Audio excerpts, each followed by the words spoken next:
السلام عليكم ورحمة الله تعالى وبركاته. مرحبا بكم في قناة ملح وحلو مع دليلة. اليوم غادي نحضر معكم واحد الكيكة او تحلية باردة اللي كتجي غزالة في المذاق، وخصوصا مناسبة في العيد المولد النبوي. نتمنى انكم تجربوها، وكتوجد يعني بواحد السرعة اللي فائقة كما كيقولوا. يعني ما كتطلبش الوقت انها تبرد 6 سوايع، او كما حنا كنعرفوا التحليات خصنا كنخليوهم لمدة طويلة باش عاد كتجي زوينة. هذه كتخليوها غير ساعة في الثلاجة كتجي غزالة في المذاق. هنا بسم الله على بركة الله عندي نص كاس ديال الحليب، ونص كاس ديال الزيت، ونص كاس ديال السكر سنيدة، وجوج البيضات ضروري ما يكونوا دافيين او حرارة المطبخ، ومعلقة كبيرة من كاكاو المر، وجوج ديال لي ساشي ديال الخميرة الحلوة فيها 16 غرام. وعندي هنا واحد ساشي ديال الفاني، او ممكن تعملوا فانيلا سائله اللي متوفر عندكم ديروه. هنا غادي نضرب مزيان البيض مع السكر وشويه د الملح، قبسه من الملح ضروري. اي حاجه كنا نعملوها من الحلويات او من الكيك ضروري ما نعملو واحد شويه ديال الملح لتعديل الذوق. هنا غادي نخلط مزيان، ومن بعد غادي نضيف داك الساشي ديال الفاني.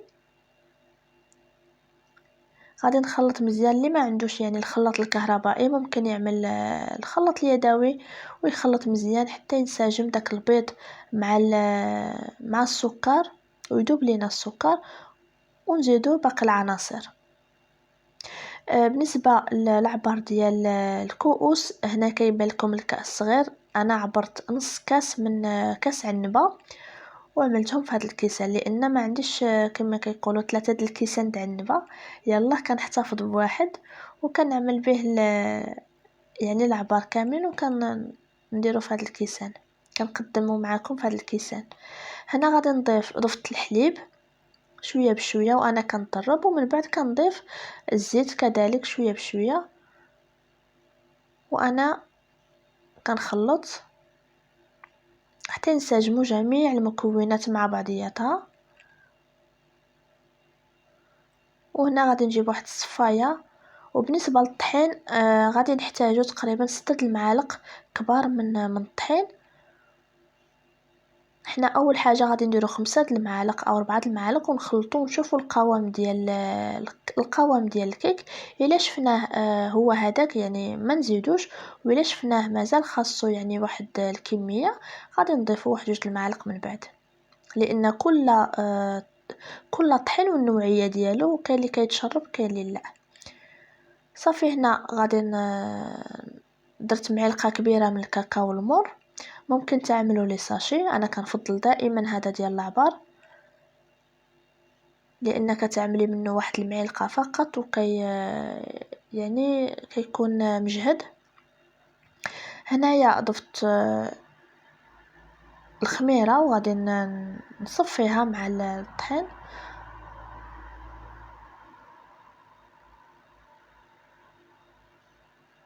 وغادي نخلط مزيان، وهكا غادي نشوف القوام ديال الكيك.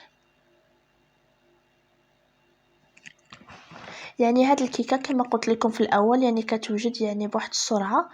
بحال الا بغيتو تمشيو دابا مولد النبوي، الا بغيتو تمشيو تزوروا شي واحد من عائلتكم او عندكم شي جمع، تقدروا ديروها مثال ساعه قبل وكتوجد يعني وما كتحشمكمش، وكتاخدوها ويعني وجهكم محمر صراحه. وغادي الا درتوها وديتوها لعائلتكم غادي تطلبوا المقادير ديالها لانها كتجي غزاله في المذاق. انا عملت 2 المعالق ومن بعد زدت 2 المعالق الاخرين.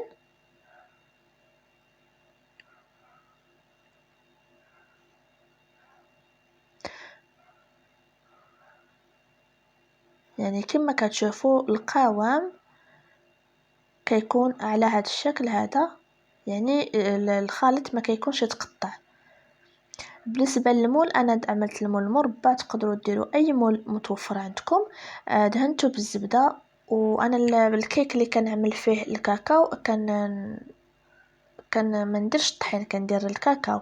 اما الا كان عندي الكيك بيض او بالفانيلا يعني كندير الدقيق هكا باش ما يخلي ليش البيض من تحت من اسفل الكيك. وفي هذه الأثناء نسيت ما قلت لكمش راني شعلت على الفرفر من الأسفل، وغادي ندخلوها ونخليوها حتى نبقاو نشمو الرائحة ديال الكيك عندنا في الدار. هذيك الساعة نحلو عليها الفرن وغادي نشوفو الا شفناها طيبة غادي نحمروها من الأعلى تقريبا، يعني الطياب ديالها كتكون هذيك 12 دقيقة حتى 15 دقيقة ما بين الأسفل والأعلى. بالنسبة للكريمة اللي غنحتاج هنايا عندي جوج ديال الفلون. بالنسبة للنكهة كتكون اختيارية ليكم نتوما. بالنسبة أنا عملت هنايا جوج ديال الفلون المقدار ديال 4 الأشخاص. تقدروا ديروا هادوك ديال 2 دراهم تعملوا 6.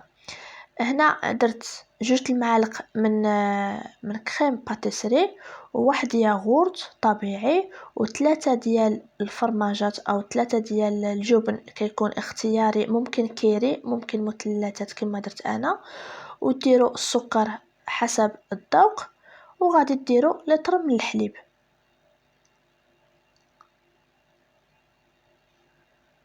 وغادي نخلط مزيان، ومن بعد غادي نضيف الحليب نضيفو كامل، وتقدروا تطحنوه في المولينيكس عوض هاد الميكسور هذا. وغادي نخلط مزيان باش ما يكونش عندي دوك الحبيبات الصغار.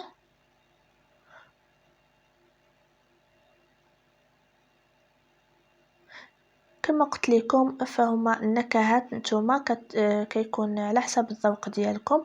تقدروا تعملوا الكيك يعني الكيك ماشي بكاكاو ديروه ابيض بالفانيلا فقط، وممكن ديروا العكس ديروا الفلون بالشوكولا او هكا شي حاجه اختياريه فهاد الكريمه هذه حتى هي كتجي لذيذه. هنا غادي نقص البوطه وغادي نبقى نحرك حتى نحصل على قوام اللي هو خاتر وثقيل.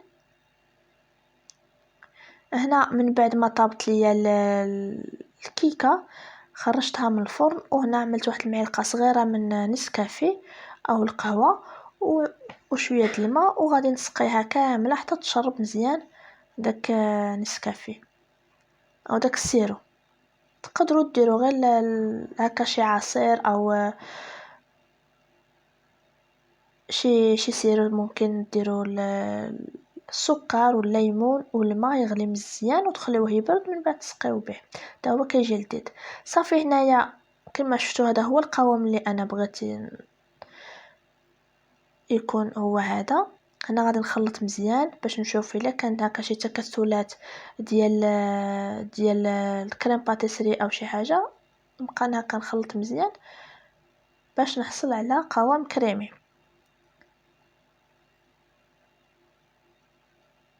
ومباشرة غادي نضيف فوق الكيكة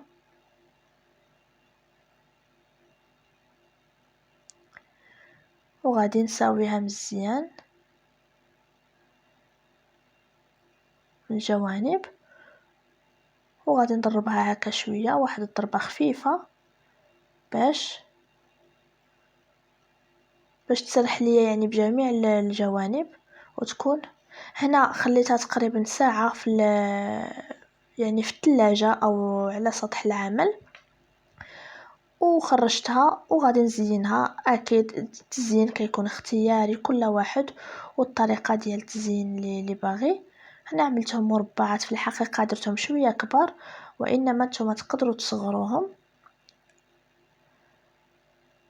وغادي نزينهم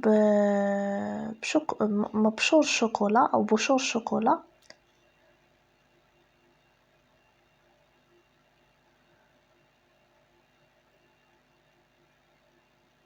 نتمنى انكم تجربوها وانا على يقين غادي تنجح لكم 100%. غير تبعوا الطريقه من الاول حتى التالي، وان شاء الله ما تحشمكمش مع العائله ديالكم ومع وليداتكم. وهنا درت تزيين اللي هو بسيط جدا، نتوما اكيد غادي تزيدوا تفنوا في التزيين ديال هذا الكيك هذا او هذه التحليه. هنا غادي نقطع معكم واحد القطعه وغادي تشوفوها من الداخل كيف كتجي.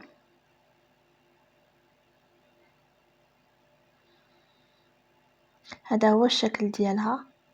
كما قلت لكم كتنجح لكم 100%، ونتمنى انكم تجربوها وهذا الفيديو يكون نال الاستحسان ديالكم.